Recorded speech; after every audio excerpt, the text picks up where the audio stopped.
সুন্দরবন বেড়াতে গেছিলাম। তো ওখানে শিপে ছিলাম। শিপে আমাকে কিছু জিনিস দেওয়া ছিল, অনেক কিউট কিউট ছোট ছোট জিনিস। তো ওই একটা প্যাকেট ছিল, কম্বো প্যাকেট। ওখানে কিছু জিনিস ছিল, বডি ওয়াশের মতো কিছু জিনিস। তো ওইগুলি তোমাদেরকে দেখাবো আমি কী কী ছিল।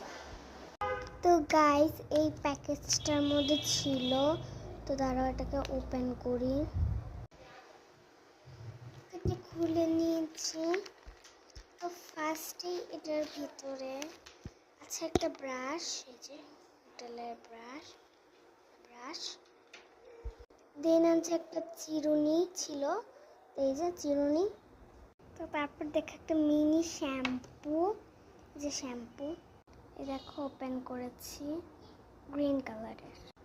তো তারপরে আছে একটা সোপ, এই যে বাথ সোপ, এটা ওপেন করি আসো। এই যে বাথ সোপটা এরকম। তারপরে আছে একটা বাথ জেল, এই যে বাথ জেল। তারপর আছে একটা বডি লোশন, এই যে। সবার শেষে এই যে একটা টুথপেস্ট। এটা একটা ফয়েল পেপার করা এরকম। সো গাইস, বাই, আল্লাহ হাফেজ। নতুন একটা ভিডিও শুক্রবার।